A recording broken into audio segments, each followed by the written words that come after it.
I want to start to talk about and discuss a topic that I feel is probably one of the most underdiagnosed or misdiagnosed diagnoses that we have in traditional medicine, and that is subclinical hypothyroidism. What that means is that your numbers appear normal, however, your symptoms are present. And unfortunately, I don't believe in traditional medicine we're actually taught about basic physiology of the thyroid.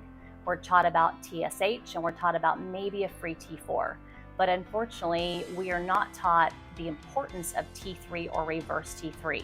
So I want to explain a little bit about what is being ordered at your primary care provider's offices or possibly being ordered, and what needs to be ordered to really get a full picture of your thyroid. So first of all, we're going to explain what actual TSH is. So TSH is actually a thyroid stimulating hormone. And believe it or not, it's not a thyroid hormone at all.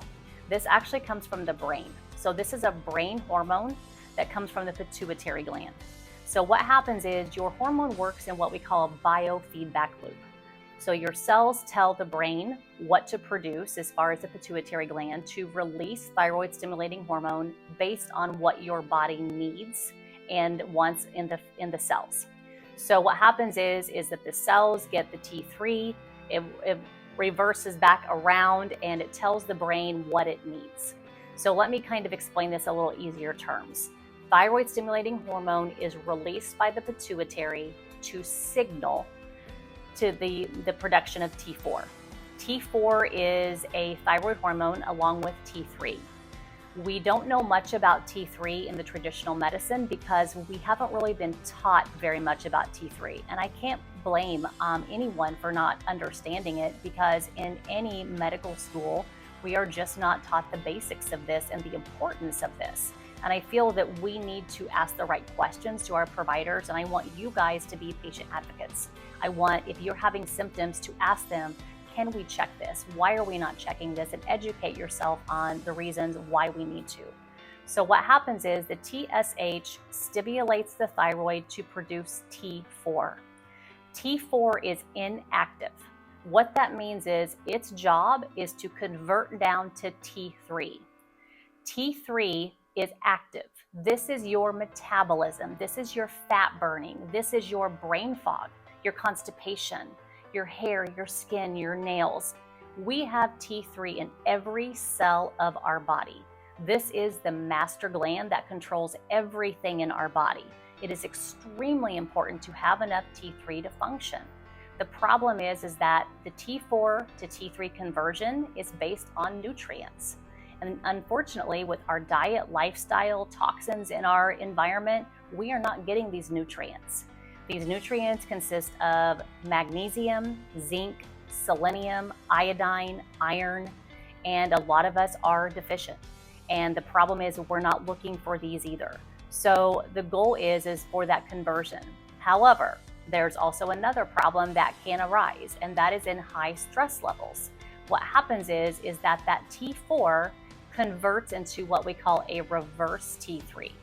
Reverse T3, I tell people as an analogy, look at it like a bouncer in a bar. You know, we're trying to stop that free T3 from getting into your cells to do its magic because it's scared to death that we might die tomorrow. It is truly shutting down and conserving our metabolism because it feels that our body's in a fight or flight state. And this is the vast majority related to stress. There are a small percentage that we can see with an iron deficiency, but the vast majority is stress. If that reverse T3 is elevated or not optimal within what I consider an optimal range, you won't lose weight. You're not going to feel good. You're going to have fatigue. You're going to have brain fog. You're going to have constipation, all of these symptoms. So what I want people to understand is the importance of ordering the right test. So even if you go to your doctor and you say, I've gained weight, I'm tired all the time, I can't think straight, I am constipated, my skin is drier, my hair's breaking off, it's falling out, and they're saying, oh, your levels are normal. Dig deeper. And if they, for some reason, don't want to dig deeper, the reason most likely is because they don't understand what the tests are for. They've never been taught.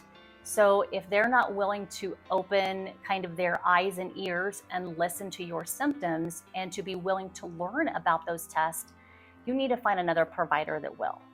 Whether it be me or anyone else, it doesn't matter at this point to me. I just want you and everyone else to feel better if you are suffering with these symptoms. I want you to be your own advocate and understand why thyroid is so important.